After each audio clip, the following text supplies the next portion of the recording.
All right. Thanks everybody for attending our panel. We're so excited to have you here for the 16th Annual Povich Symposium, Free Agency Now and Then, Remembering Curt Flood and a Cause That Changed Sports Forever. We will be recording the event, so you can check the Povich Center YouTube and social media accounts in the next few days if you want to watch it again. If you have any questions, please submit them through Zoom, and our Povich Center Director, Mark Hyman, will be moderating the questions for us today. And I will now turn it over to Mark to introduce the panel. Thank you, Kate. And welcome everyone to the 16th Annual Povich Center Symposium. We're so pleased that you could join us tonight. There is a Povich Center rule, a very important rule that I will observe tonight, and it goes like this.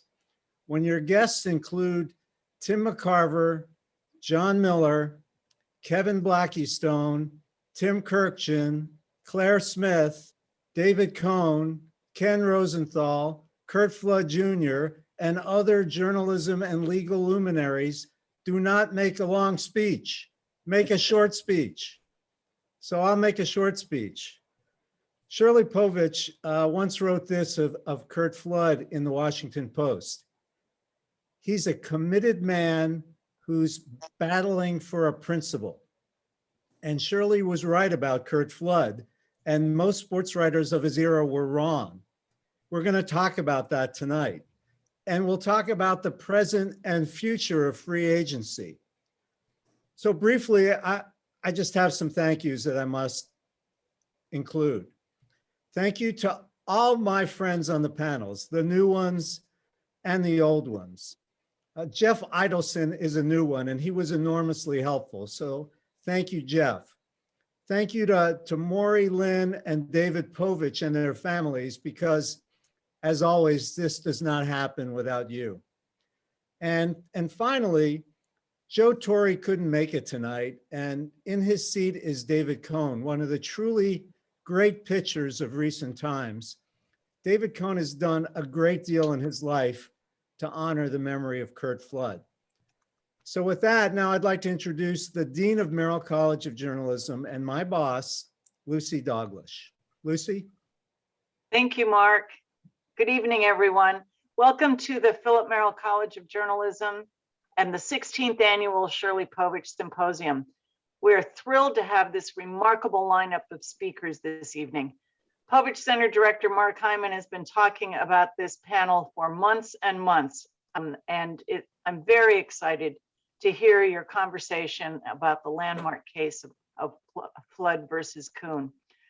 Despite the challenges of COVID-19 as presented to us over the last 19 months, the Povich Center has had a really great year. I wish you could be with us in College Park tonight. Our students, faculty, and staff are healthy, happy, and very engaged. We're all very grateful to be back on campus, but it seemed like it would be a good idea to be cautious for one more Povich Symposium. We're confident next year's symposium will be back on campus. As you know, the Povich Center is leading the national conversation on sports, culture, race, gender, politics, and ethics. Example number one is tonight's program. And before I turn the program back over to Mark Hyman, I have to give a shout out to our friend and frequent visitor, Claire Smith, who's joining us tonight. Hi, Claire. Hi, how are you? How are you? Last night, Claire was honored by her alma mater, Temple University, with the naming of the Claire Smith Sports Media Center. Claire, as always, it's a pleasure to have you with us, and welcome to the rest of our distinguished speakers. Back to you, Mark. Thank you, Lucy. Now I'd like to introduce Tim Descheel, who is a second-year student in our master's program. And Tim is going to introduce panel number one. So Tim, take it away. Yes, good evening, ladies and gentlemen. Welcome to the symposium. Like you said, I'm going to be introducing our first set of panelists, starting with Curt Flood Jr. Curt Flood Jr. is the co-founder of the Curt Flood Foundation, where he and his team work to improve the physical, emotional, and social health of African-American and Latinx girls and young women. He is the son of Curt Flood, who is known for challenging baseball's reserve clause. Our next panelist will be Tim McCarver, Tim played in the MLB for over 20 years and was a member of 2 championship-winning St. Louis Cardinals teams with Curt Flood. In addition to his 2 World Series rings, McCarver was also named to the St. Louis Cardinals Hall of Fame in 2017. And after his playing career, he had an award-winning broadcasting career, which included the 2012 Ford C. Frick Award for Broadcasting. Next up, we have Claire Smith, who is a trailblazer in the world of sports journalism. She became the first woman beat reporter for an MLB team, covering the New York Yankees for the Hartford Courant and then for the New York Times. Smith was the 2017 recipient of the J.G. Taylor Spink Award, presented to her by the Baseball Writers Association of America. She is the first woman and 4th African-American to receive this award. And finally, we have Brad Snyder. Brad is an author and professor. He is the author of A Well-Paid Slave, Kurt Flood's Fight for Free Agency and Professional Sports. Snyder and his book were featured in the HBO sports documentary, The Curious Case of Curt Flood, and the Huffington Post named A Well-Paid Slave one of the 50 greatest baseball books of all time.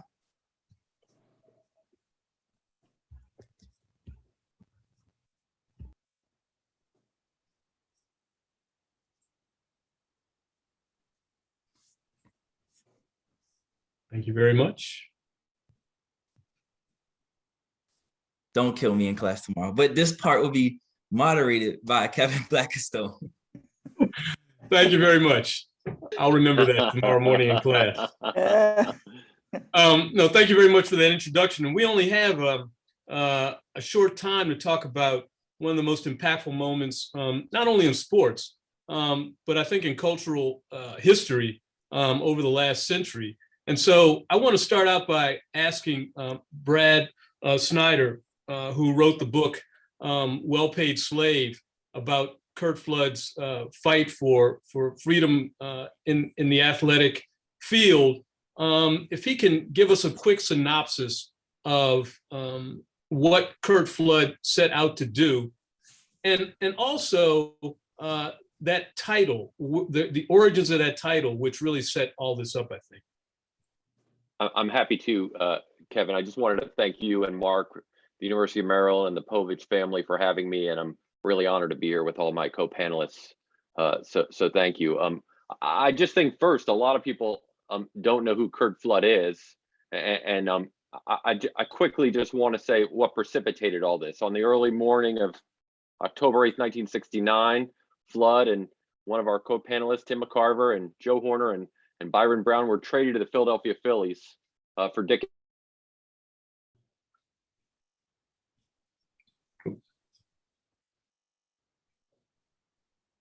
Oh, We lost him.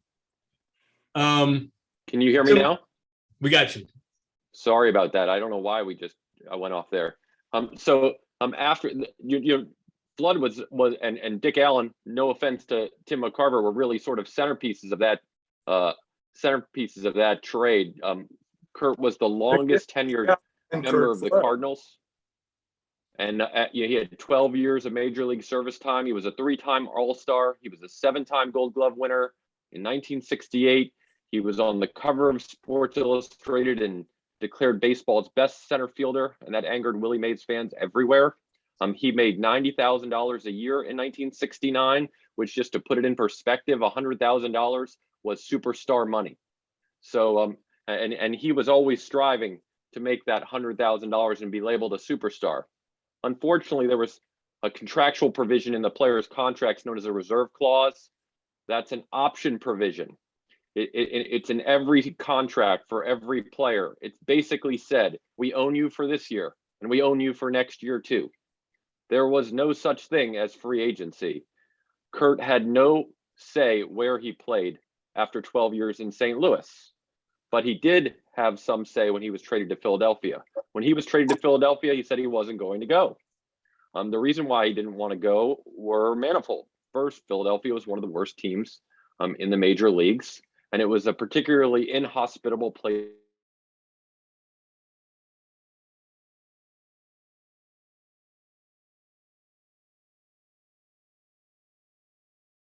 8,000 in spring training expenses, very close to that $100,000 contract he'd always dreamed of, to start an economic revolution.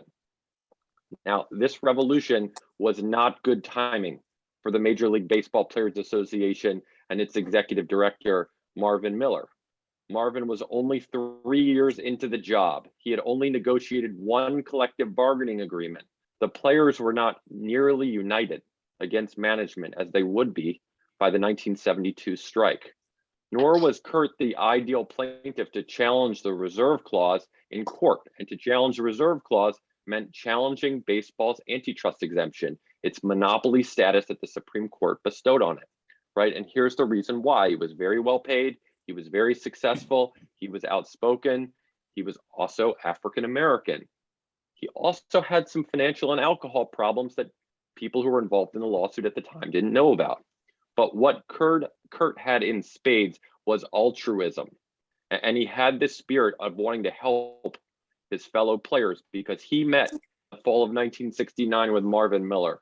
Marvin warned him that this lawsuit would ruin his career and blackball him forever. And Marvin said, this is $1 million to $1 million to 1 shot to beat Major League Baseball in court because of the exemption. And even if that $1 million to 1 shot comes home, you'll never see a dime in damages because those contracts were all legal at the time. And Curt asked him one simple question. He said, will my lawsuit, if I win, benefit future players? And Marvin said yes. And Curt said, that's good enough for me. And I wrote my book to try to figure out why somebody would sacrifice his playing career 3 or 4 more years of big money to help future players. And the sort of the short answer, and I won't go into the long story, but the short answer is the injustices that Curt experienced as a young player and during the civil rights movement. His segregated spring training facilities that he arrived at an 18-year-old in 1956, 2 horrible years in the South in segregated facilities in High Point, Thomasville in 56 and in Savannah in 57, integrating the Cardinals, forcing the Cardinals to integrate their spring training facility with his friend Bill White. And then I think the 2 real pivotal events occurred in the early 60s. In 1962, Jackie Robinson asked Curt to go to Jackson, Mississippi to speak at an NAACP rally.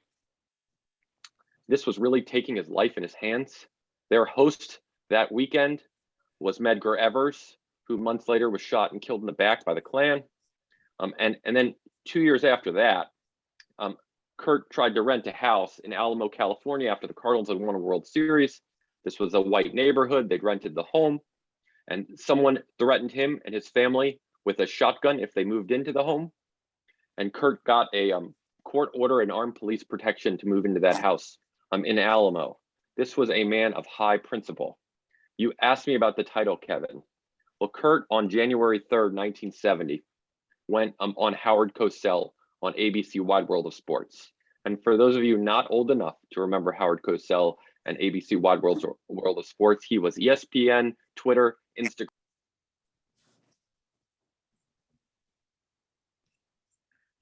We lost him for a second, but let me just ask Tim McCarver if you would chime in just quickly and give us your thoughts about when your friend Curt Flood walked in and told you he wasn't going to go along with that trade. Well, it was a flight from Atlanta to San Juan, Puerto Rico, where we had the meetings for the players. And Curt, of all the people that we knew, Curt was the ideal player who could do what it required players to do to be the type player to become a guy who would give up a salary of $90,000 to $100,000. I think it eventually became $105,000. And you know, the thing about Curt was, we used to say and kid him all the time about nobody better against the wall but Mays. And Mays was the only player who gave credit to Curt for being against the wall. And if there was ever anybody against the wall that Curt Flood emulated, it was Willie Mays. And what a twosome that twosome couple became. No one better against the wall, great instincts running against the bases of the wall. Curt was a winner and appreciated the winner's circle. And more than anything else, I know David Cohn, being a historian, and David and I haven't seen each other in a long time, but it's a sure pleasure to get his thoughts on somebody removed from the Curt Flood situation. But I guarantee you it was no easy task for the center fielder of the Cardinals. It was very, very difficult for him. And we could spend all night going into that, and probably will. And let me go back to Brad just to finish, so you can set up that quote that became the title of your book. Yeah, I'm sorry about my technical problems, Kevin. I don't know what's going on, but Cosell asked him on a broadcast. He says, "Curt, $90,000 a year, those aren't exactly slave wages." And Curt's response was, "A well-paid slave is nonetheless a slave." And that really set off a backlash among a very conservative media, Cosell being a big exception. And you had a lot of white sports writers and columnists who were unsympathetic to Curt, and just to be frank about it, they were in the owner's pocket, right? So, and I many of these men are nice men, but I need to name some names, right? Bob Bragg, who was a giant for the St. Louis Post-Dispatch, was towing the Gussie Bush party line on Curt's lawsuit. Same with Bob Burns, the St. Louis Globe Democrat. Same with. Oh, wow. Yeah, let's come back to that in a second. Let me go to Curt Flood Jr. What do you recall that your father told you about those times and how difficult it was, as Tim McCarver just said? Well, I think I should give you some context into my relationship with my adult relationship with my dad, because there was a childhood relationship and an adult relationship, and in between he was gone for about 8 years. But when he came back, I think I was about 18 or 19 years old. And we're in the car together, and my little brother's Scott is in the back seat, and we're at a stoplight, and it's totally quiet in the car.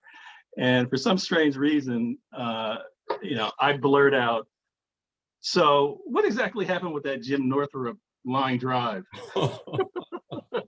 and the look that I got, man, was. I'll never forget it. I mean, I turned to my little brother, and his eyes were big as saucers, but I was like, "What? I want to know." but the look, and if Curt had the look too. He was like, he did. Man. He could tear you down. He could tear you down with it. But also in that look, the anger and the shame and the sadness and humiliation. I mean, if it could be all summed up in a look, that was it. And so, he would only live about 20 more years, and in those years, as a result of that look, and I didn't want to see that look again, I was very careful when and how I picked in and around those old wounds, and the court case was one of them, and we talked about it, and we talked about many things associated with it, but one of the key things that really disappointed him, and that really shook him to his core was the poor and abysmal job that Arthur Goldberg had done, and his lawyer. Mm-hmm. Yeah, his lawyer. And here's a guy who was an army major, Supreme Court justice, the Secretary of Labor, and he could not put together a cogent, tight and focused oral argument, for something that really should have been a slam dunk. And I remember actually asking him, well, do you think he was in the pocket of perhaps the owners or of Major League Baseball or someone else? And his response was yes. So, again, there were things that I knew that were off limits in terms of bringing them up and resurrecting, all those kind of painful memories and experiences. And you don't think that your dad is going to die, at 59 years old, and you think that you have a ton of years left. I mean, realistically, we should be together right now. At 59 years old, it wouldn't have not, that was not so very long ago. He'd probably be in his early to mid 80s and would be on this symposium with us. But in any case, yeah, we got a chance to talk about some of the things, but not really everything. And Claire, Hey, Kevin. hey, and congratulations on last night. Thank you. One of the interesting things about Kurt Flood to me is that he actually lost the case at the Supreme Court, right? 5-3, but he won the battle. And I'm just wondering because I know you talked about this on a special on ESPN, can you kind of talk about how it was that a case that lost in the Supreme Court actually won the battle for free agency in baseball and then kicked the door in for sports? Well, I think that, the door is still being kicked at, but the altruism that was mentioned before by Brad, that's forever. And you can exchange, say, Kurt's name with Colin Kaepernick. You can see the foundation that he built was used by the college athletes who won their ability to control the financial rights to their names, images, and likenesses. That didn't happen till this century, but it started when Kurt sent that letter. And it's just very few wars or significant fights are done overnight. And in every war, whether there's bloodshed or not, or you're climbing up the ladder all the way to the Supreme Court, sadly, even for the best of cases, for the most righteous endeavors, they're going to be victims. Maybe that was a fight that required the least likely. It required a Black man to talk about modern day slavery, that, let's face it, indentured servitude and slavery still exist. The athletes in college were the last of the indentured servants, I hope. But would they have been able to garner that freedom and earn money for themselves as opposed to their universities and colleges and coaches if it weren't for efforts by the likes of Curt Flood? You talked about the reporters who let their own industries down by not doing right by Curt Flood and just reporting the story. Don't take sides, just report the story. And that didn't happen. But my dad, who was a the grandson of a slave, used to tell me about field hollers.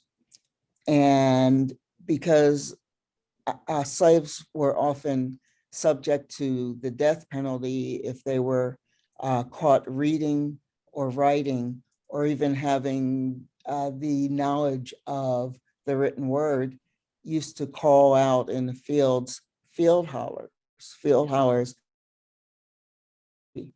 Well, we benefited from players from Gibson to Bill White and on through the David Kuhn era of keeping Curt alive.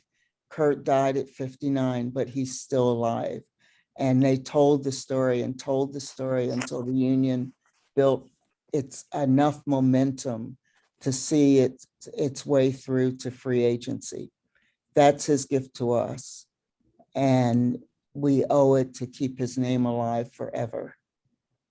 And David Cohn, you have been in the forefront of keeping Curt Flood's name alive. You were one of the people who pushed so hard for the Curt Flood Act. Can you tell the audience how you came to know of Curt Flood's story and your investment in getting that act passed and what it does for baseball players?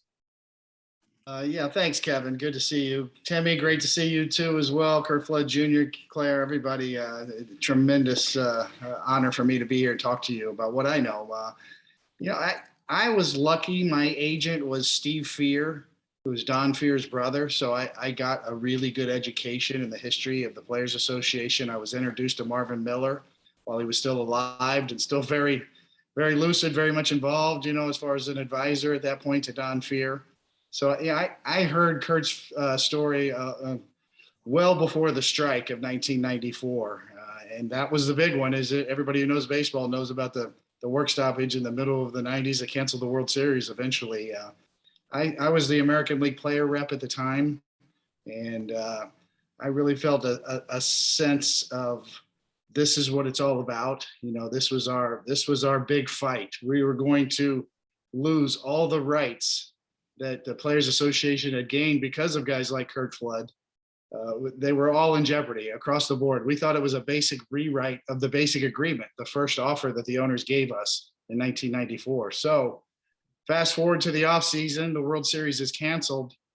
I had the great honor of being there when Curt Flood came to speak to us, the players. It was a magical moment. Yeah. He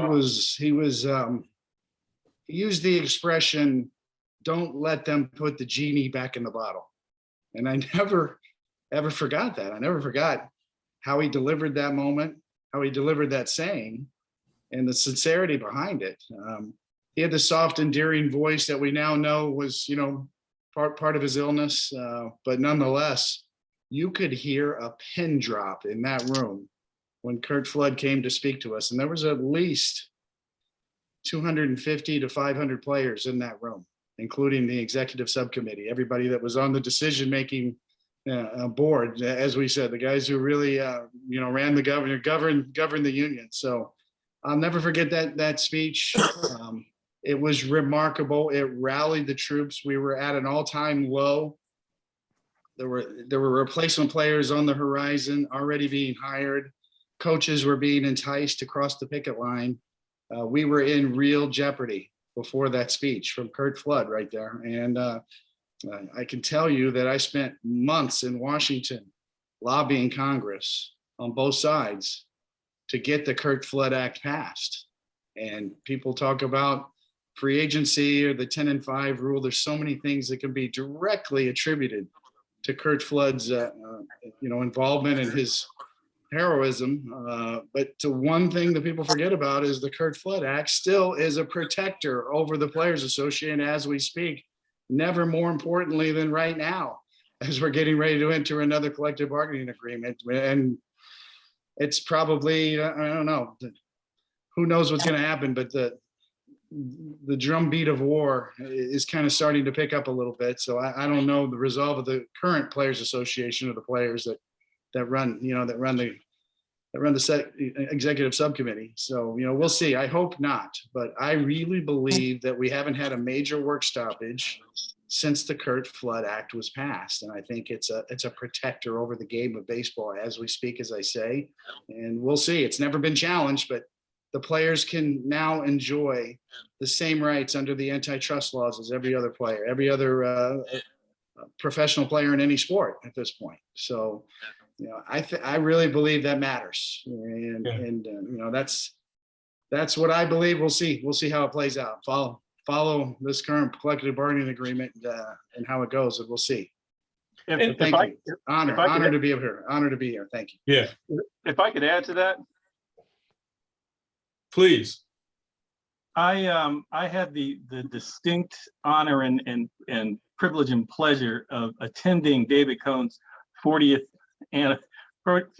birthday party in New York City, and he took time from his birthday party and said all these same terrific things to me, you know, and I thanked him then, and I thank him now. I mean, he's been a sweetheart and full supporter of my dad, and to take time out of his 40th birthday party to, you know, say these things to me was really special.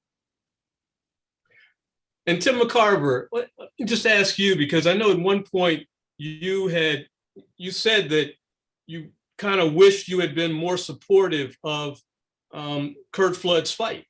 And when we look back, there were only 3 baseball players who showed up, all retired, to testify on his behalf: Jackie Robinson, Hank Greenberg, Jim Brosnan. Why was it so difficult for baseball players then to come to Curt's side publicly? We were playing baseball. The season had begun. We had to work with our work to do was a work on the field.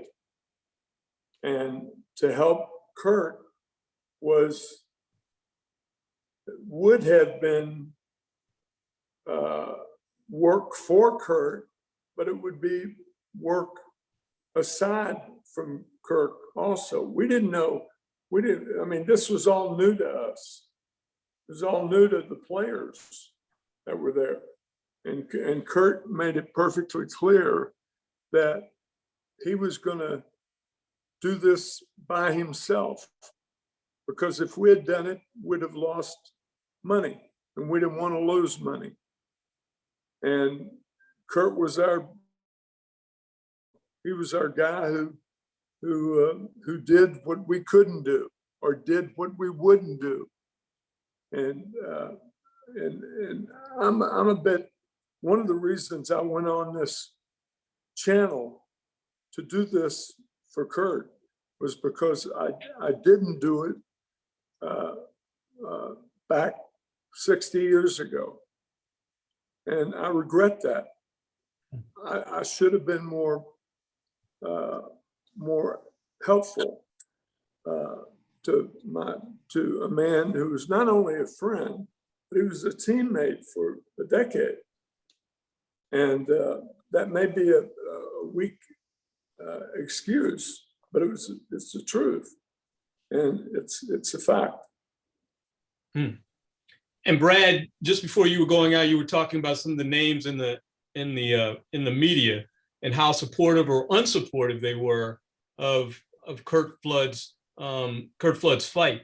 Why was that, and who were the few that stood out on the other side?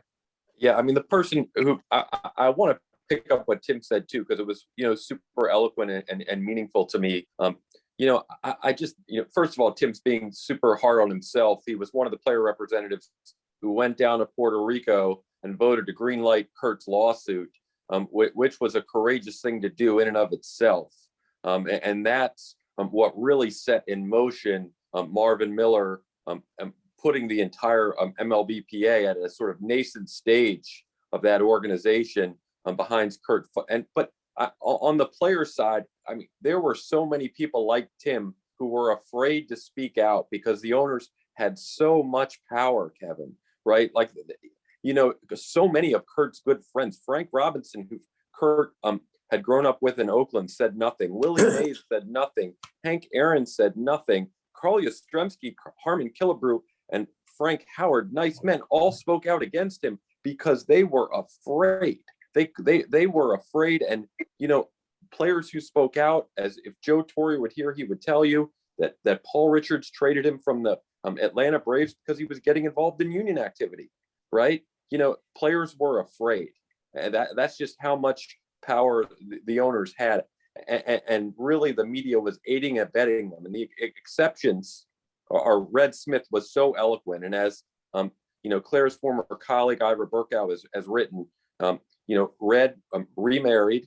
And when he, you know, remarried, he had some counterculture children who really educated him, you know, and imbued in him a spirit of activism. Here's a columnist who went from criticizing Muhammad Ali to leading the chorus of voices in favor of Curt Flood, right? And Leonard Coppett, who was a reporter for the New York Times, was definitely the one out front on this story. And as Claire mentioned, not just reporting the facts, right, in a neutral way, but really understood the implications of the lawsuit in ways that a lot of people didn't. And lastly, Arthur Goldberg, you know, he was a union lawyer his entire life before he went on, you know, became Secretary of Labor and then eventually became a Supreme Court justice. He just sort of froze up, right? Marvin Miller, as great as he was, has two regrets about the Flood lawsuit.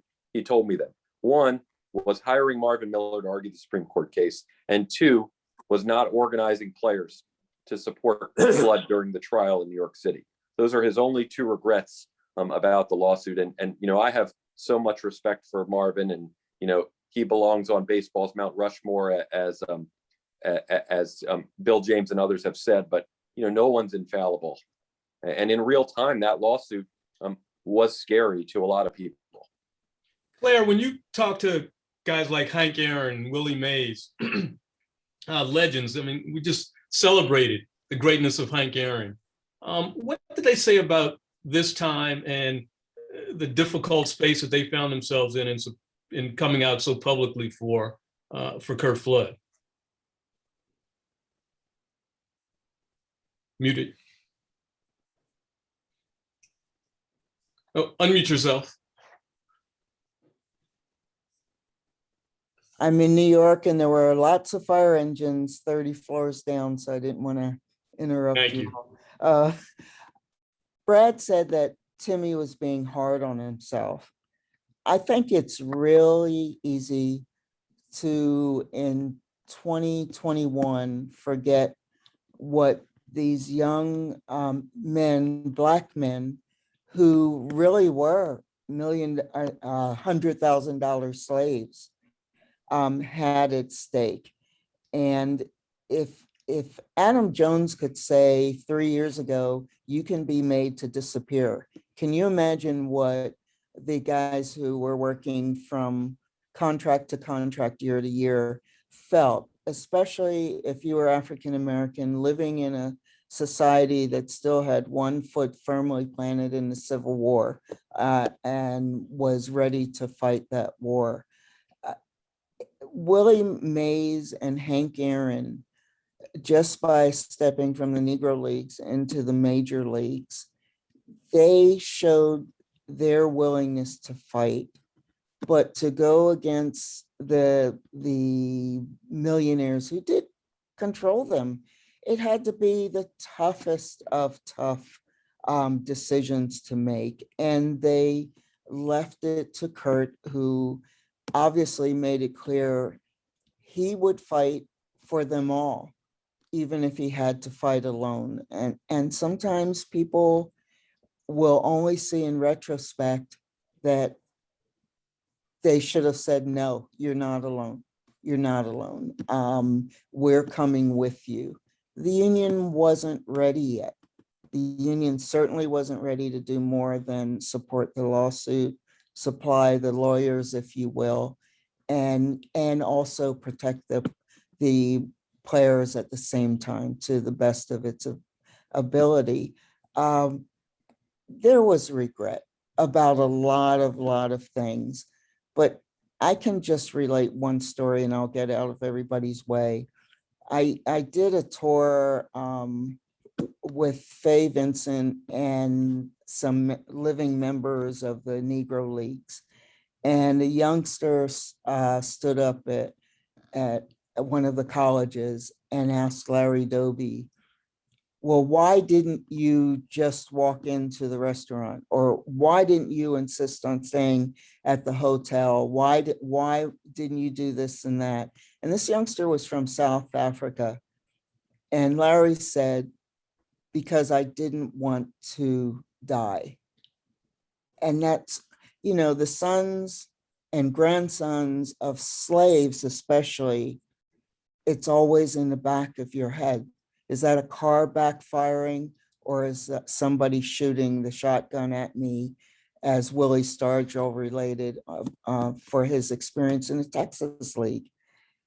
It couldn't have been pleasant. It's not pleasant now. Can't even imagine what our parents and grandparents went through. And yet, Curt Flood Jr., here we are, and we still do not have a plaque for your father in the Hall of Fame. Can you tell folks about your fight right now to get that done, make it a reality? Well, we mobilized a initiative called hashtag Curt Flood Cooperstown in the fall of I guess 2 years ago, and you know, pushing toward the every now 5-year golden age or golden days committee vote, and it was put off, you know, for another year. But we had actually received a ton of great traction media-wise, and support from, you know, people like Billie Jean King and Martina Navratilova, and you know, a ton of different luminaries, and you know, going into that December, you know, the anniversary, the 50th anniversary of Flood v. Kuhn, actually the 50th anniversary of the iconic letter dated December 24th, and then December 16th was the filing of the case. His birthday was January 18th, and he passed away on January 20th of 1997. So there were some pivotal opportunities to raise visibility and awareness, you know, for the case and for the 50th anniversary, and there was of course, most of you guys know that there was a letter that was drafted by a bipartisan letter. It was drafted by over 100 congressional members and sent to Jane Forbes Clark, the co-chair of the chairman of Cooperstown, urging them to you know, take a look at my dad's career and his legacy, and you know, little I guess it did the Congress members understand that it is first he had to get on the ballot, you know, and that job is the job of the historical overview committee of the Baseball Writers Association of America, and the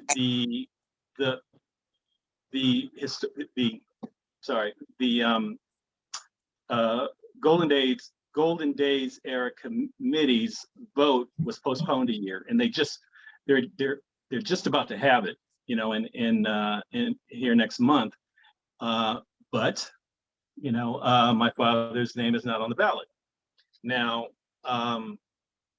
That's a shame, you know, given everything well, given his legacy, you know, and given his contribution to the betterment of the sport. You know, the case didn't ruin baseball, you know, and it would not have, as everyone had forecasted, and you know, all these many years later, you know, there's still, you know, some, I think maybe one or two people that you know, over their dead bodies will my dad see, you know, the inside of Cooperstown, Now, someone spoke earlier about the contract talks that are about to happen in a couple of weeks. I don't know if it's just coincidental that my dad is not on the list or not on the ballot, because if you were, could you imagine the Major League Baseball going to the negotiating table, for many of the things that my dad had fought against them, in the next month or so, and I don't know, it's again, it's just a shame that he's not on there. It's inexplicable, and maybe the good folks on this panel can bring light to why he's not on the ballot. Well, Mark, you're muted. Yeah, Kevin, I'm afraid we have to end it here, and it's a shame because this has been a remarkable panel, as predicted. So I want to thank Kevin for a wonderful job moderating this panel, and Curt and Tim and Claire and David and Brad for just a great, meaningful conversation about the legacy of Curt Flood. Thank you all. Thank you. Thank you. My honor. Thank you. We're going to move on to panel 2. Kevin Blackistone, you're still working. You're moving from the moderator's chair to the panelist chair. And we're going to welcome in our second group. Ken Rosenthal is moderating, and our friend Ian Decker, first-year graduate student here at Merrill College, is going to introduce our panel. So Ian, it's up to you. Thank you very much, Mark. I appreciate it. Before introducing everyone, I just want to say it's truly an honor for me to be here, and thank you all for allowing me to be here and to introduce all of you. So Mark, as you mentioned, our first panelist is Kevin Blackistone. He wears many hats, and he is a professor of practice here at Merrill College. Our second panelist is Scott Boras. He is a leading and highly respected sports agent. He is also the owner and founder of the Boras Corporation, a pro player organization that advocates on behalf of major leaguers and top prospects. Welcome, Scott. Thank you. Our next panelist is Christina Carl, who is the sports editor for the San Francisco Chronicle. She has also worked as a senior MLB writer at ESPN, one of the many people with ties to ESPN on the panel. And she is also one of the co-founders of Baseball Prospectus, an organization that focuses on the sabermetric analysis of baseball. Welcome, Christina. Thank you. Our next panelist is Tim Kurkjian, class of 1978, Maryland grad. He's had a long career in Major League Baseball and has worked on broadcast and on television with ESPN as one of the network's top baseball analysts. He is also an avid pursuer of baseball trivia. Welcome, Tim. Thank you for being here. Next, we have John Miller. He is a Hall of Famer and has been the play-by-play broadcaster for the San Francisco Giants since 1997. In 2010, Miller received the Ford C. Frick Award from the National Baseball Hall of Fame for his contributions to baseball. Welcome, John. And finally, we have Ken Rosenthal, our moderator for this panel, who works as a field and in-studio reporter for Fox Sports and has been a senior baseball writer at The Athletic since 2017. He is also a two-time Sports Emmy Award winner for Outstanding Sports Reporter. Ken, thank you for being here. Welcome. Thank you, Ian. Ready to go? All right. Well, I want to welcome everyone, first of all, and it's going to be difficult to top that previous panel. That was one of the more fascinating discussions I've ever heard on the subject of Curt Flood and really the sport in general. But we're going to fast forward this now, and we're going to talk about free agency today and where we're going, where we are, where maybe we should be. So I'm going to start off with a question that might seem a little bit loaded on a day when Noah Syndergaard agreed to a $21 million contract after pitching just 2 innings the previous 2 seasons.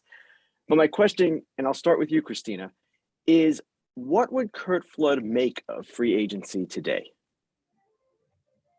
Well, I think, he would see it's a good start for player liberation. I mean, I think, we aren't all the way to players having full control over their careers or the kind of agency that they should have and that we expect or anticipate in any other walk of life. But he would say it's a good start. It would be my guess. Tim? Well, I would agree with Christina. Curt Flood told David Kuhn, who told us in that brilliant speech he made, that Curt Flood said, do not let them put the genie back in the bottle. So I think Curt Flood would be thrilled with the way free agency has gone since he became one. And since Andy Messersmith and of course, Catfish Hunter changed the whole look of free agency, I think he would be thrilled where the average salary is now, where the minimum salary is now, and how much guys are going to get paid this offseason, and it's already begun. I think Curt Flood would be proud with what he started and where we are now. All right, I am leading up to Scott with this question, but I'm going to go to John next. John, what do you think Curt Flood would say about all this?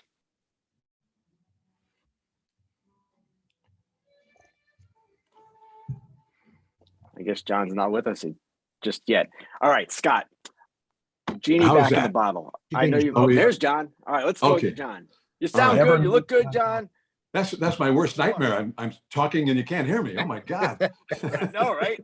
So, John, the question what kind of a world is this? What would Curt Flood think of today's landscape? I can't speak for Curt Flood. I did get to meet Curt Flood, 1978. Charlie Finley, who was at war with the commissioner of baseball, you may recall, who had his own legal battles with Bowie Kuhn. He hired Curt Flood to come in and broadcast some A's games right near the end of the time that Charlie owned the ball club. So I did have a chance to meet Curt very, very briefly, and what a wonderful guy he was, and very easy to talk with and to get to know. But I do want to say that now we see the big salary, so it looks like the free agency is going real well. But I think we need to remember that every player, after signing a contract, spends time in the minor leagues, gets to the big leagues, that the team has the 6 years where they own exclusive rights to the team, to that player, to the team. And a lot of guys, before they get to that point where they're free agents and maybe can have their real chance at finding out what they're worth in the open market, their careers end. A lot of players don't last that long. They get injured. If they're a pitcher, their arm goes bad. There's a lot of things that can happen to players in that period of time.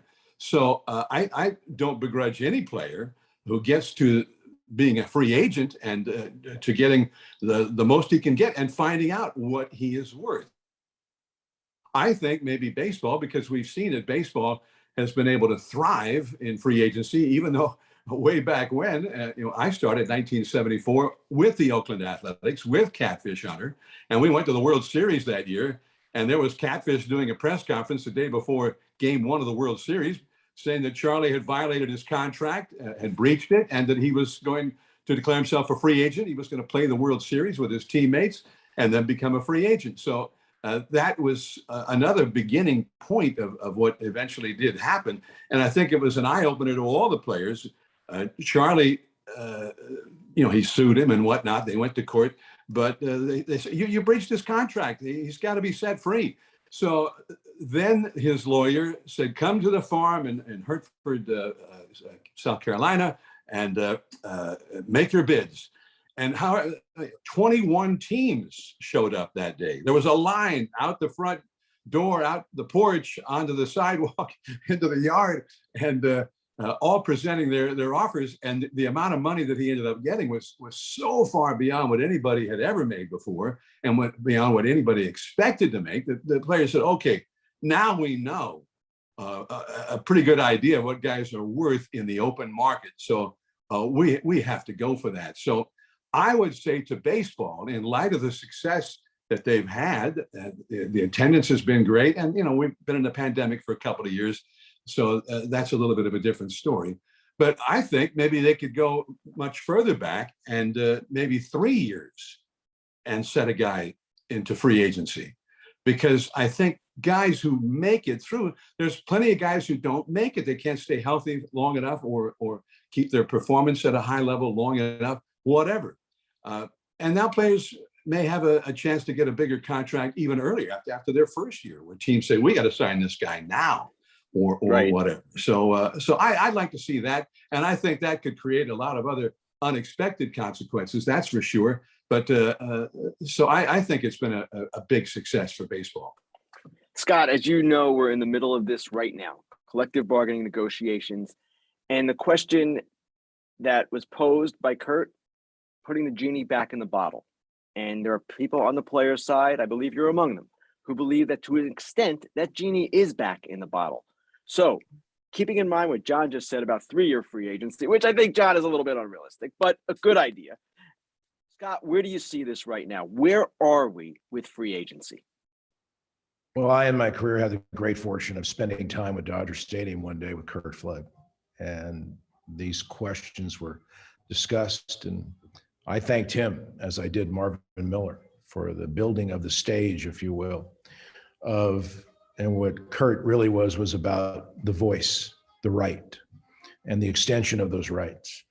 And when you look at what that opportunity brings, and you give them players choices. And once players have choices, you notice that teams have choices.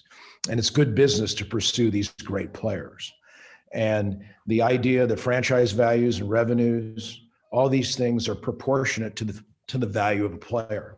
And the metric we use to evaluate that is one where I believe that we need freedoms of a league to advance that right, to make sure that right is something that's earned, because you have to spend so much time in Major League Baseball and in the minor leagues, as John has pointed out.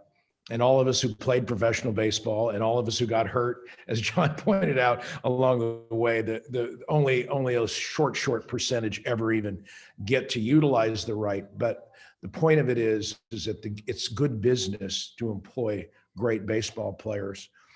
And what I think Curt deserves and is statured for and should be, is so deserving of his evolution of the game, is that he, as a player, placed the fortunes of his career to extend a voice and a right. And that's something that few have done, and those who have done it, and much along the kin of Jackie Robinson and Marvin Miller, that Curt Flood stands in that crowd, no question.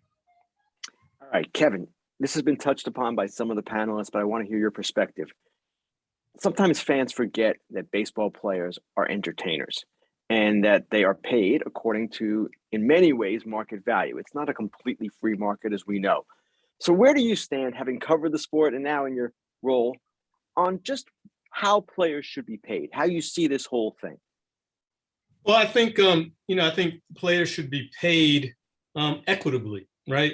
And I think that's one of the words that gets forgotten when we talk about Curt Flood, because, at the beginning of this fight, he was really talking about equitable treatment, right? The ability not to be treated like a piece of property. And so now you see that extended into the way players are able to leverage their value, as you said, as entertainers, as cogs on championship teams, as ambassadors for the cities that they're in, and they're cognizant of that. And I got to say one thing about Scott Boras, because I almost jumped off my couch a couple years ago when Garrett Cole signed his new deal up in New York.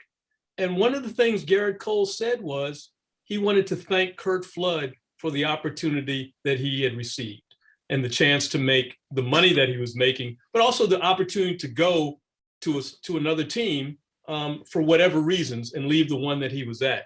So I think about the equitability of all of this. And I think to your first question about what would Curt Flood think, I think he would think it was all worth it.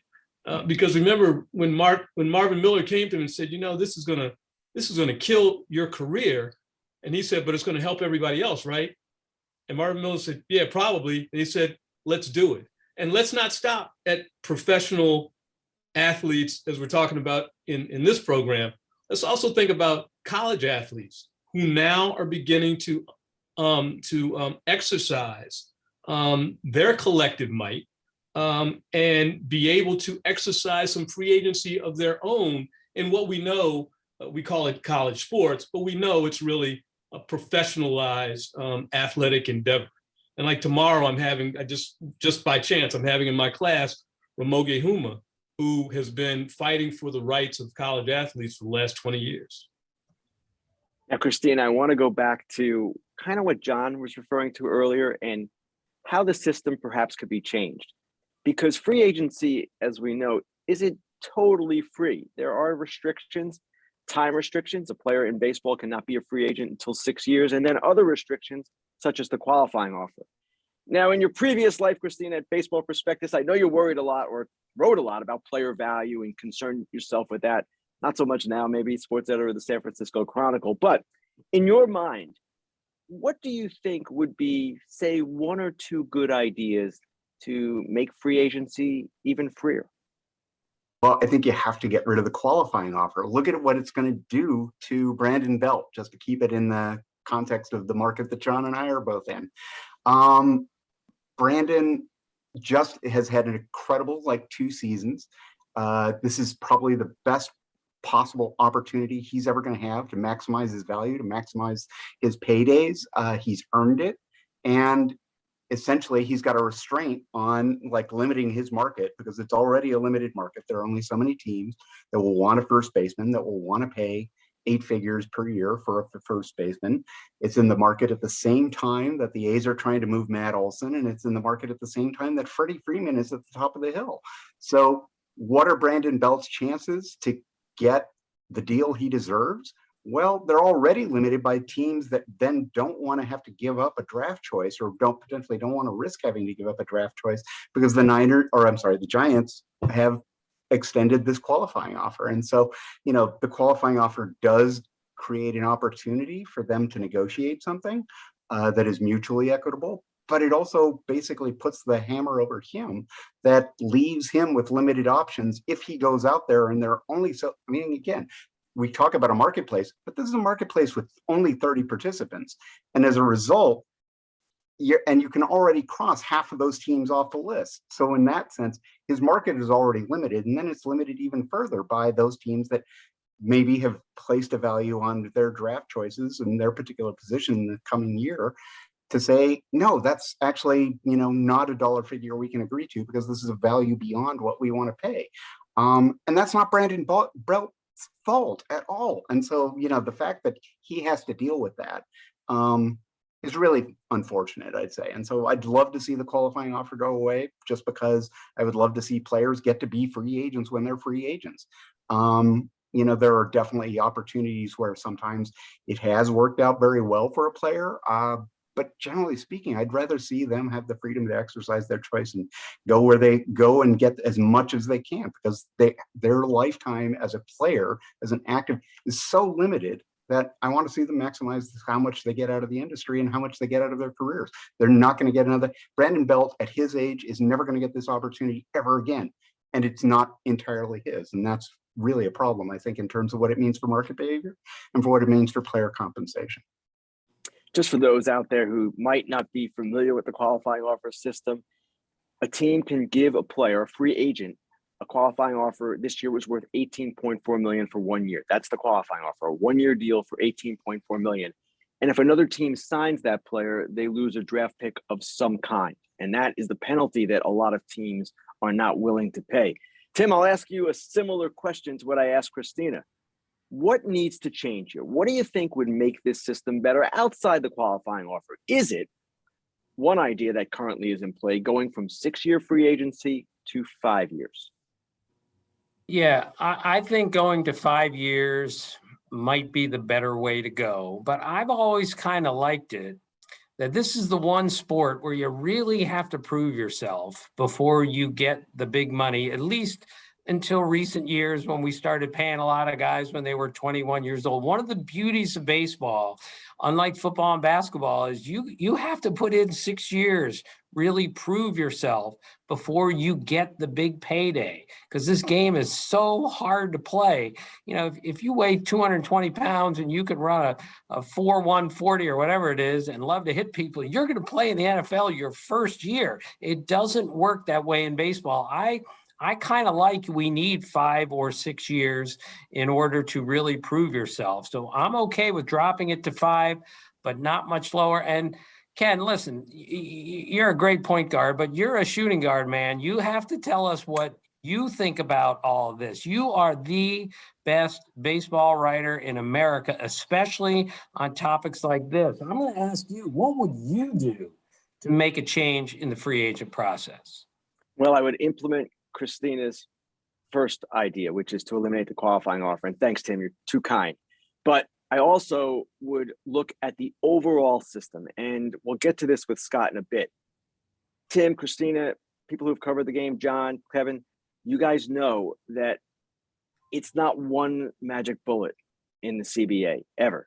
It's a collection of different things, kind of a matrix of all of these levers that are in play. And my principal belief right now is the CBA should be governed by competitive integrity. And if I were the union, I would be out there saying, hey, we need all of our teams competing. And the levers that I would put in there to be pulled would be levers that would force teams to somehow be in the market, or not force, entice them to be in the market in a better way than exists today. Now, John, you mentioned 3-year free agency. If you go way back to Charlie Finley, he was actually quite a visionary on this topic. He wanted all the players to be free every year and have them flood the market. That way, the values of the players would be down. So how would you tell, John, a small market owner, hey, man, you're losing, say you're the Guardians, the new Cleveland Guardians, and you had Jose Ramirez, and you'd be losing him after 3 years instead of 6. How would that small market team react, you think? Well, I'm sure they would fight against that. I think that's pretty easy to say. But I will go back, Charlie, when players were able to become free agents, my first year, before I went to spring training, 1974, that was the first year that players could go to arbitration to have a salary dispute heard before an arbitrator. And Reggie Jackson saw his salary double, among others. And suddenly guys were able to go to an impartial judge and make their case, and who agreed that, yeah, that's way too low for you. And so, the salary started going up in that way. But Charlie, a couple of years after that, very infamously, thought, well, I'm going to lose some of my biggest stars and get nothing in return. And so he didn't trade them, as happens sometimes now when a guy's going to be a free agent, for young talent to get something in return. He sold 3 of his biggest stars, just sold them. Talk about slaves. He sold them for cash. Vita Blue and Raleigh Fingers, among others, and to the Red Sox and the Yankees. And I forget who went where and all that kind of stuff. The players were pretty excited about it, but then Bowie Kuhn stepped in and said, no, I'm the commissioner, best interest of the game, and I'm saying that can't happen. And so they're going to have to go back to the Athletics. Now, Charlie, it might have been smarter to get some young talent in exchange instead of the cash, but I think he saw that in the free agent system, now he'd have a lot more cash on hand. Maybe he could go sign some big free agents with that money, or maybe not. But remember, the A's at that time, even though they had been the best team in baseball for several years, the year I was, my 1 year before Charlie fired me, the A's won their 3rd consecutive World Series. And so they were a great team.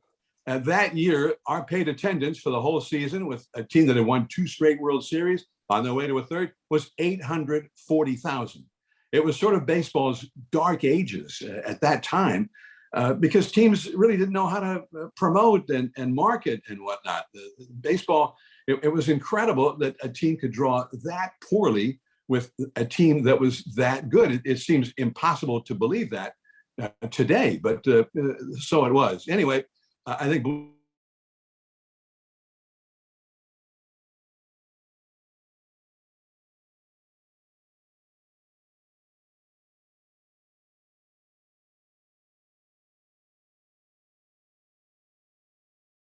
guys would have a chance to do it, and more guys would get offers. A team would have to decide very early on, well, what's the long-term strength of this guy? How many years can we offer him? And, and the player could still say, well, I want to become a free agent, period. Or he could maybe get a good contract early on, maybe bigger than they get now, because sometimes people do that. They buy them out of their arbitration and whatnot.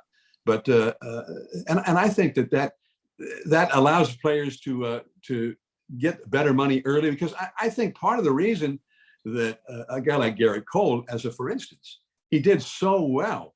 Well, he also, we discovered, because that's how good he was, that he probably had been underpaid for years before that when the teams had control over him. So at 3 years, I think you take away a lot of that ability for guys to be so underpaid early on. Scott, let's get right to it. You are the man who negotiated that $324 million contract for Garrett Cole. How would you like to see this system change? First of all, we have to talk about the real burdens on free agency and when they began. They began, really in 96, when Commissioner Seeley came out and said that we need parity.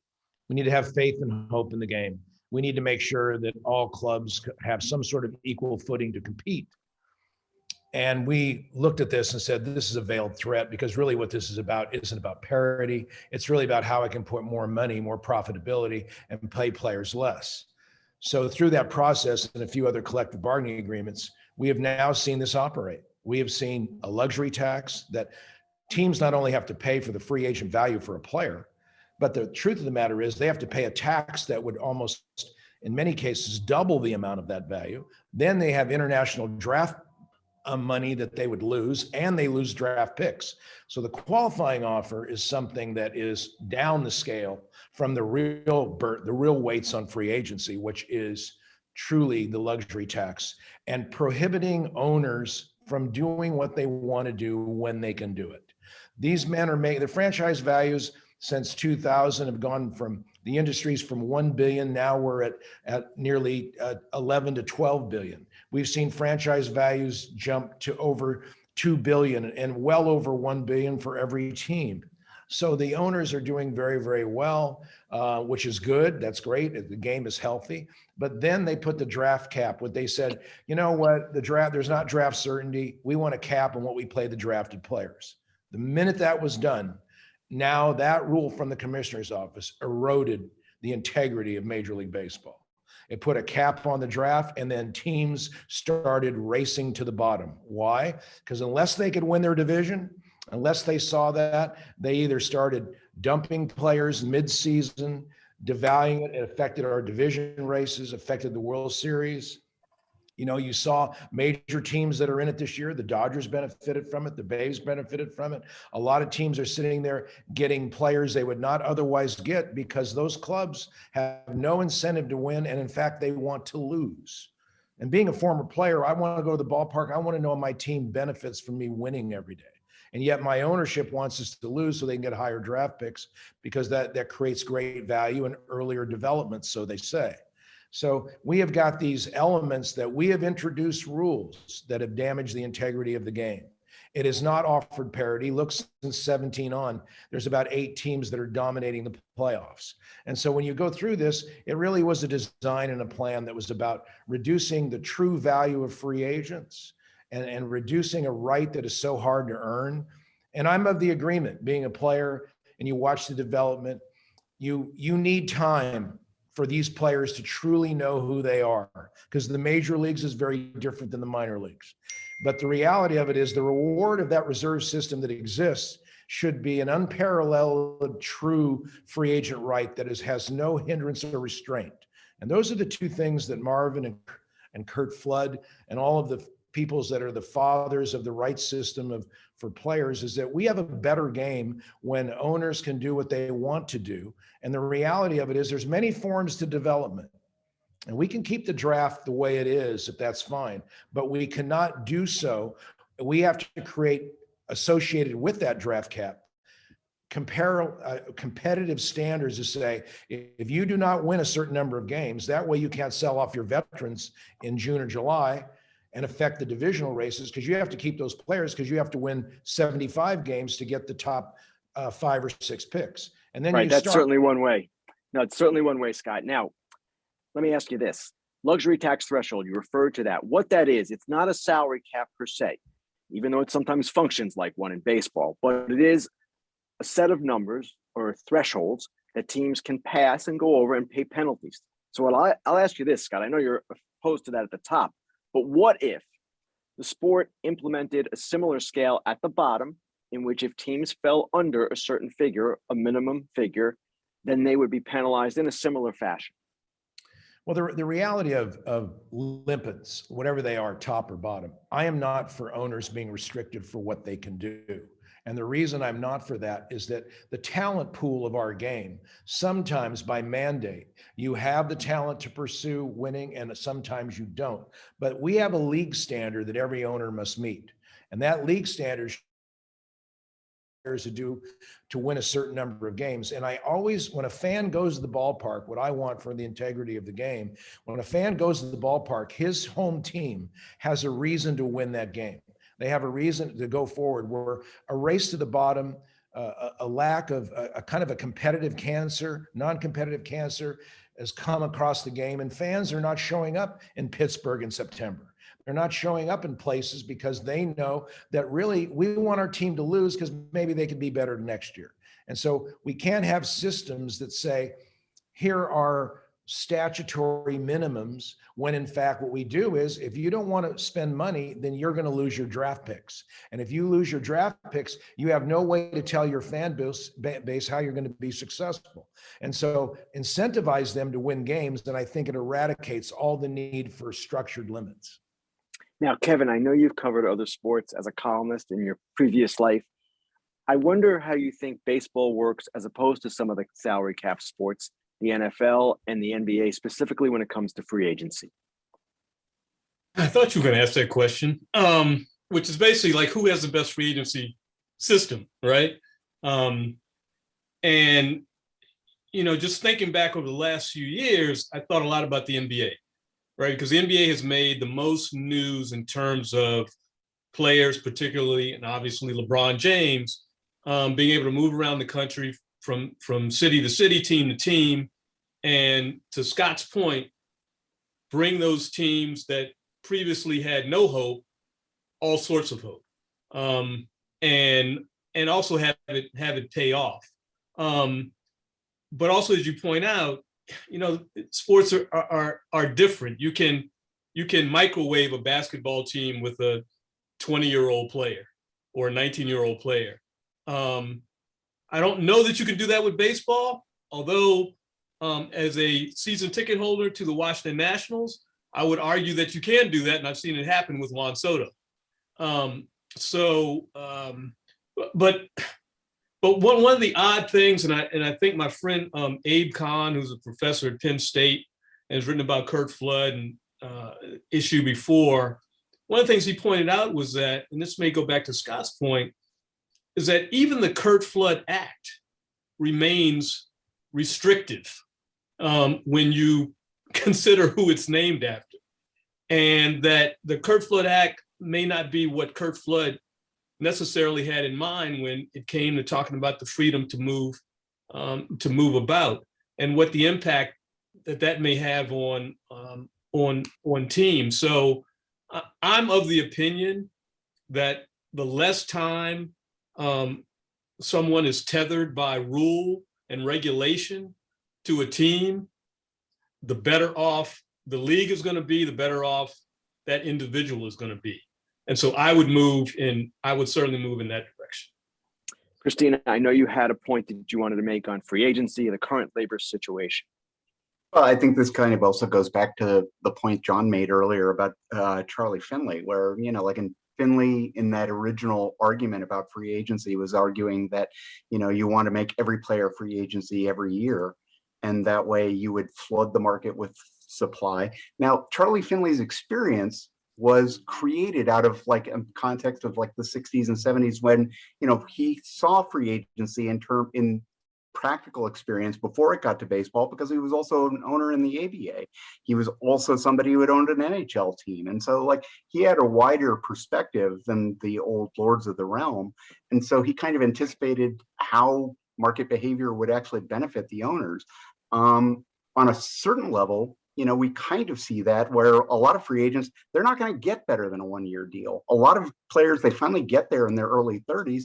They're only going contract to contract anyways. And so functionally, they don't have that opportunity to really maximize like their payday, like by getting to cash in their peak years. And so it creates the situation where his experiences were valuable. I look at today's owners and today's players, and today's owners, like they saw what happened with the labor wars in both the NFL in 2011, the NBA in 98, and then also in 2011.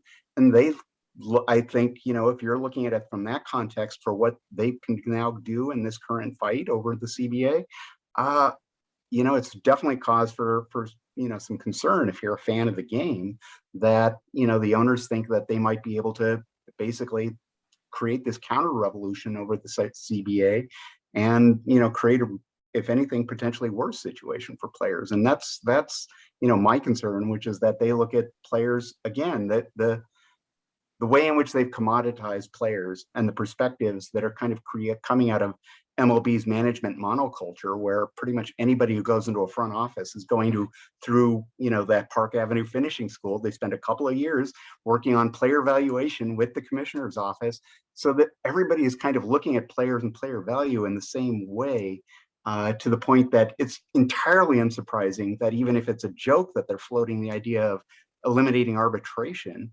to utilize a stat like WAR to kind of set player value and just secure that much more certainty in their own expenditures while limiting the amount of money that players can, really capping what players can make. I really think that we're like nearing a new Cold War in baseball, over essentially conditioned by experiences in other sports. I certainly agree, Christina. And I'm not very optimistic about the way this labor situation is evolving here. Now, we're going to go to some audience questions. I'm going to put a ban on one type of question. You cannot ask Scott Boras where Corey Seager is going, okay? You can't ask that question. I might ask that after we hang up here, but you can't ask that. All right, let's open it up. Let's get the first audience question. Fortunately, Kenny, we don't have any of the banned questions. So we've got a couple of really good ones here. So this question actually is specifically not for Scott Boras. And here it is. Public sentiment often is on the side of ownership when a player signs a big contract. Do you agree? And why do you think that's the case? I can answer that.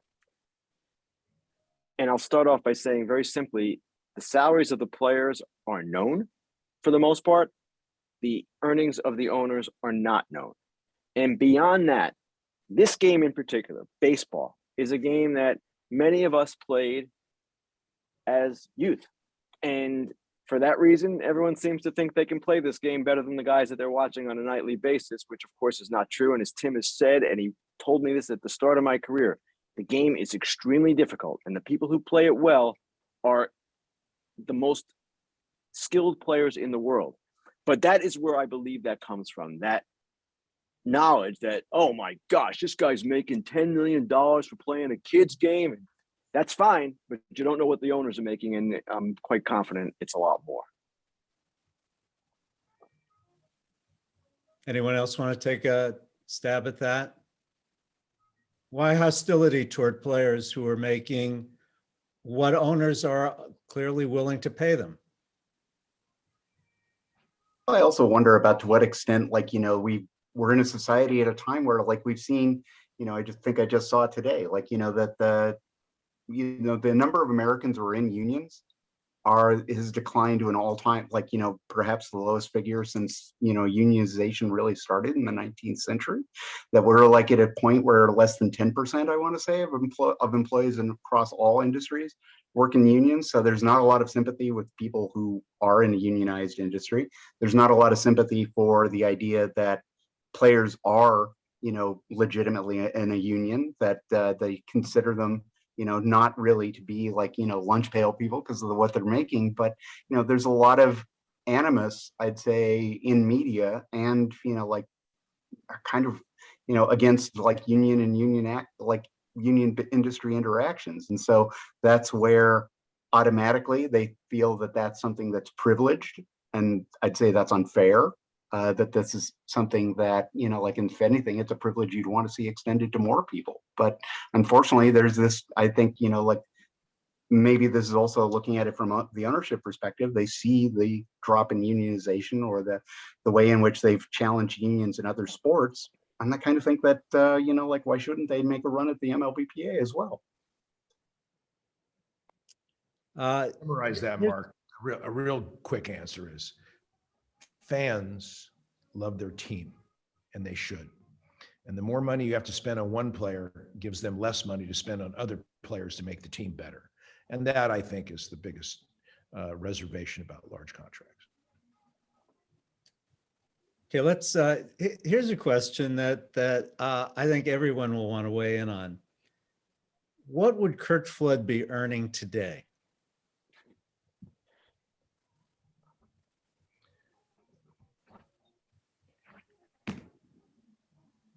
.293, 85 home runs, center fielder with power, averages 12 home runs, an over 800 OPS. He'd be one of the top center fielders in the game, probably in that $25 to $30 million category. Real briefly. Yeah, I would agree. Right. I don't have an exact comp. I didn't see him play as much as some of maybe the other people did, but certainly, as Scott said, one of the top center fielders in the game, and top center fielders get that kind of money. He won 7 consecutive Gold Gloves at one point.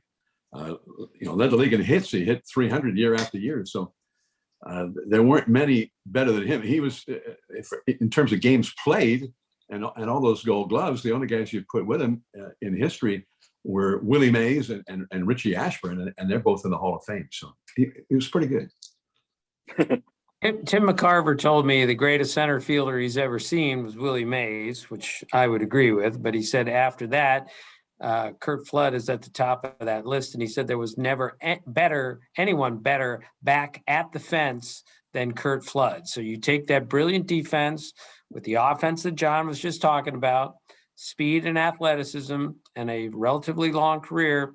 He makes a ton of money today and would deserve it in today's market. John Miller grew up watching Willie Mays every day at Candlestick Park. How is it possible that Curt Flood won 7 consecutive Gold Gloves as a center fielder? Yeah, as a Giants fan, I was baffled by that every year. Like, Curt Flood, who's he? He plays out there in St. Louis, doesn't he? He's not Willie Mays. I thought, as a Giants fan and a Willie Mays fan, I mean, if you grew up around the Giants with Willie Mays at his peak, it made you a baseball fan. And I mean, for me, Willie Mays wasn't even a human being. He was just the greatest there ever was. And I could never understand why they ever gave him a day off. What, a day off for what? What are they thinking?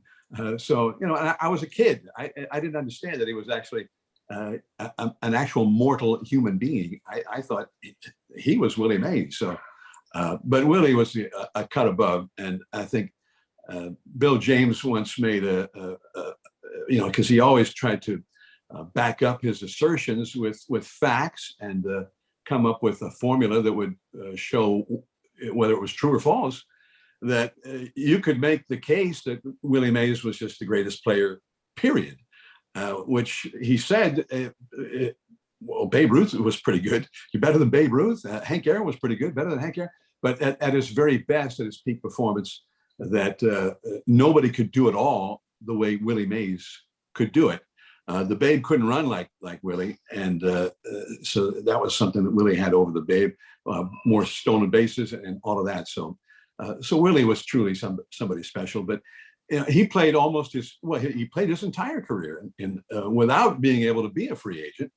And how much money did that cost Willie? He tells the story that often back in the 60s, sometime after he would make a deal with the Giants, with Horace Stoneham, the Giants owner, he'd get a call one day from Mickey Mantle. And Mickey say, Willie, how much are you getting this year? So Willie tell him, and then Mickey said, all right, well, I'm going to tell the Yankees that that's what I should be getting. So Mickey thought, your mantle, I'm Mays, whatever. If you're making that, that's what I should be making. So that's the way they did it. And come to find out, whatever they were both making, it was way too little. Scott, what would Willie Mays make today in his prime? If you were his agent. Yes. Willie Mays to me, and again, I grew up in the Bay Area, as John knows, and I've had the privilege of being involved with so many wonderfully great players, but to this day, I don't know of any player in my life that is better than Willie Mays. And as for your Gold Gloves, Mark, remember the Gold Gloves did not begin until 1957. And in defense of Mr. Mays, he won 12 of them, and he would have won about another 4 or 5 if they started the award back when he came into the league. So that may be why we're certainly talking about Curt Flood winning 7, but remember that Curt was playing at a time that it was a little bit more of the back end of Willie Mays's defensive skills rather than the front end. But certainly Willie would have probably had more Gold Gloves than anyone in history if they started the award in 1950. Hey, and how much this money? I'm getting off the topic, I suppose, a little bit here, but as long as we're talking about Willie and how good he was and what he should have been worth and all of that kind of stuff. In 1970, I was in college and I went to a Sunday doubleheader. It was 3 days before Willie Mays' 39th birthday. They had a doubleheader with the Phillies. The first game went 13 innings. And he and McCovey was getting up there in years as well. They both played that full game. And then they were both in the lineup for game 2. And here's Willie, almost 39, with 2 outs in the first inning. He hits a single. So he's at first. McCovey comes up. They go into the big full shift for McCovey, which they do for just about every hitter now. But in those days, it was kind of reserved for guys like McCovey and Stargell and just the best of the best. And McCovey bunted. And he laid down a beauty on the third base line. It rolled right past the bag and headed down the left field line. They had just put the artificial turf in at Candlestick because the 49ers were moving in there. And Mays scored from first on a bunt, and McCovey ended up at second with a double. So I thought that was pretty good, considering he was almost 39 years old and the second game of a doubleheader. So Willie Mays, he could do things that just were a cut above. Well, this persuades me that we need to do this again. What's your schedule look like next week? This was fabulous. And I'm so grateful to all of you for your time and your wisdom. This is one of the most memorable baseball conversations I can remember. So Ken, great job. Scott, Tim, John, Kevin, Christina, thank you so much. So we're at the end of the evening, and so I want to thank the audience. This was the largest Zoom audience that we have ever had for a virtual panel, and it's, I think, because of the people you're looking at on your screen. So again, thank you. Before we go, I just want to welcome into the world Adeline Wilson, the newborn daughter of Caitlin Wilson, our assistant director, wishing them both well and looking forward to seeing them in February when Caitlin is due back from her leave. So thank you again, everyone. Night. Thank you, Mark. Thank you, Mark. Thank you, Mark. Good night.